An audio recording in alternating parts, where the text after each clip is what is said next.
TED Talk for me is this energetic stage atmosphere where there is a lot of curious minds listening to an enthusiastic speaker delivering some of the thought provoking ideas ever. To have talk, my first TED Talk, as a virtual event and shooting it is one of the most claustrophobic experience ever. It's because I miss that particular atmosphere and that experience. But still, the situation demands it. And I believe the idea which I'm going to speak about is worth spreading. So, without much introduction, let me proceed. Information is one of the most important construct in this era of technological advancement. It can make or break ideals, wage wars, also conciliate vicious disputes. So this imagery of reflective cube invokes in my mind the implied effects of the modern phenomenon that is data. While going through the theme of this event,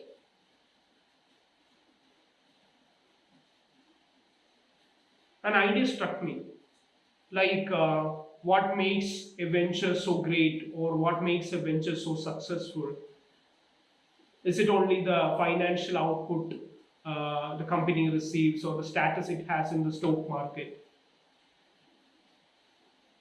If you ask me, my personal opinion is it's more about the holistic approach during its creation.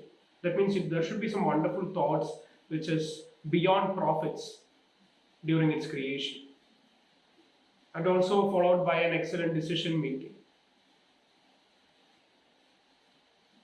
I'm not saying that companies should focus more towards philanthropy and leave this idea of profit.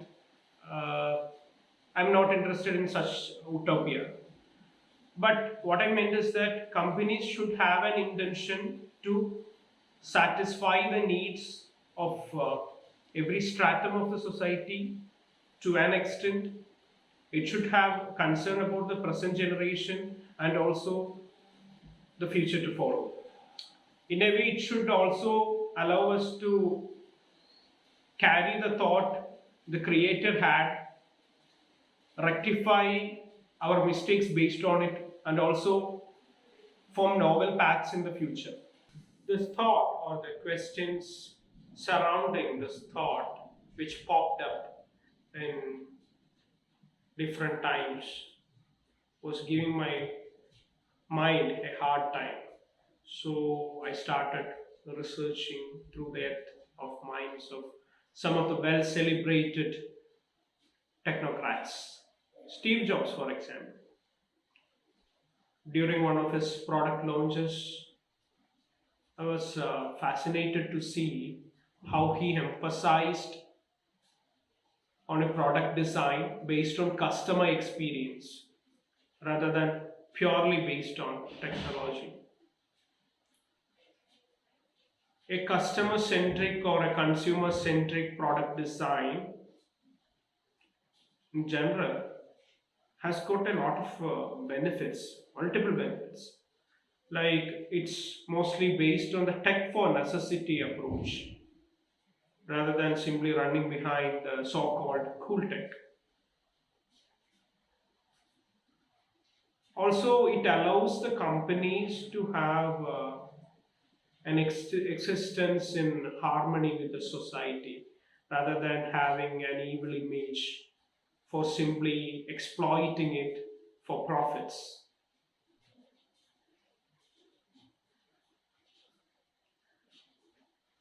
But the hard thing is this Jobsian approach was lost in the long run. It became just a bunch of YouTube videos for us you to see and get inspired. But still we follow the opposite direction, I think.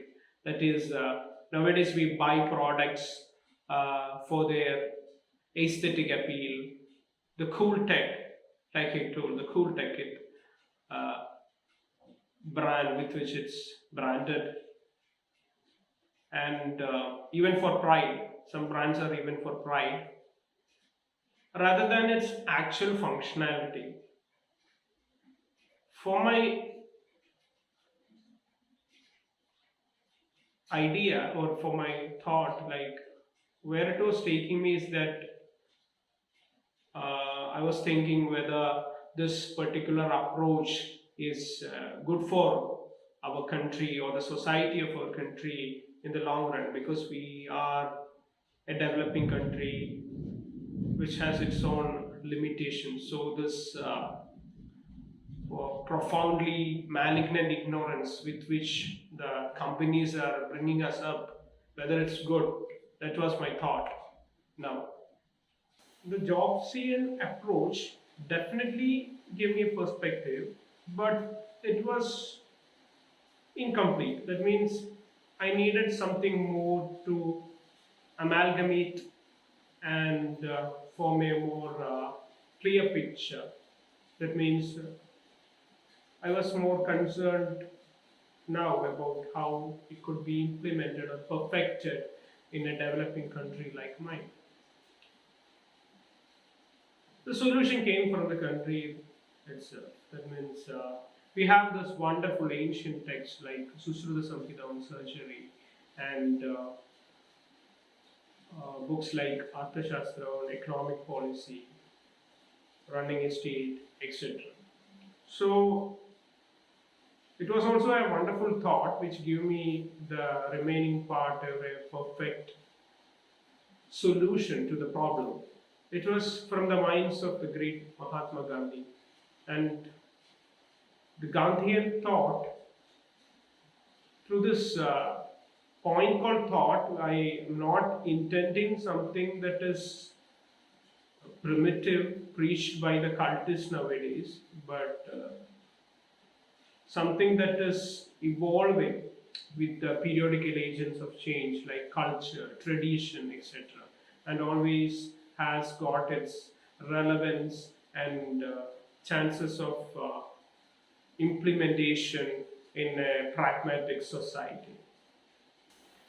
So, this Gandhian thought, which I mentioned, it is based on the primal nature of human potential. That is, realizing how important it is, how measurable it is, what are its limitations, etc. This is important, okay? Why? Because it suggests that while designing a new technology or something that has widespread application, it should always go with a balance with the human potential, or go together with the human potential, to be precise.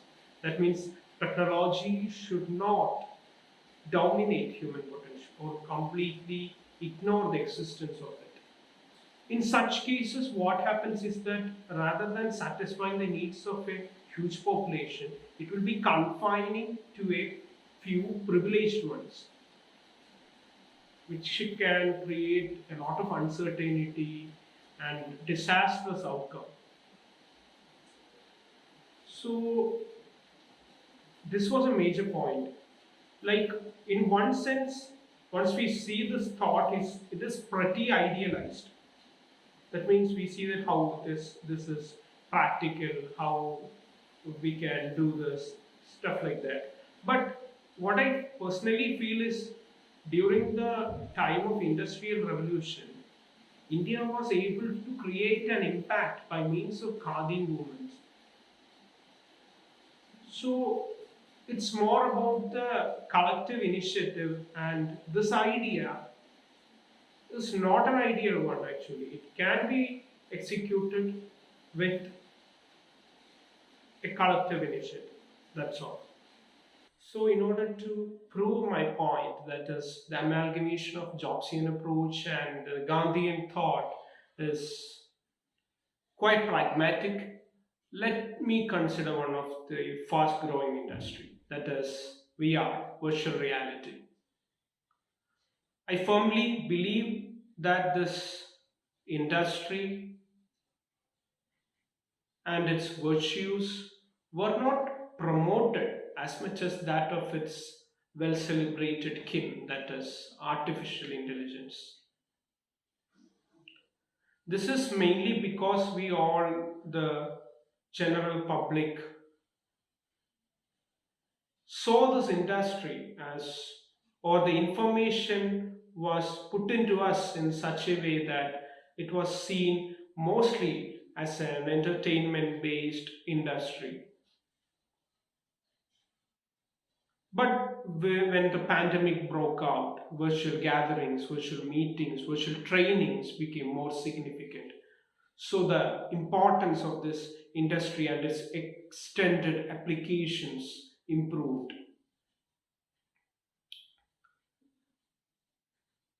Still, what I wish to say is that there were a lot of wonderful and innovative thoughts and ventures based on this technology before the pandemic era, like the immersive journalism projects led by top journalists such as Noni de la Pina, and also the VR based research projects on psychology, studying disorders such as PTSD, schizophrenia, social anxiety, etc., conducted by the Goldsmith Center for Computing and the University College London. So, when you consider VR, we can see that it is always remaining as a supplementary support to the mankind, or to be precise, it never ignores or never dominates the human potential. Instead, it goes very much in harmony with the human interaction or human potential to give something that of the best consumer centric product or the customer experience ever. This is quite fascinating, especially in this period of crisis, how VR or augmented reality AR improved our learning experience, the digital learning experience. So, apart from making the point pragmatic, that is, the amalgamation of Jobsian approach and the Gandhian ideology pragmatic, why I chose VR is because considering a developing country like like ours, we can see that the thought and initiative put into such ventures is considerably low. So, apart from proving my point, it was also my intention. And TED is a platform to spread idea worth spreading. So I firmly believe that this is an idea worth spreading for a developing country like mine.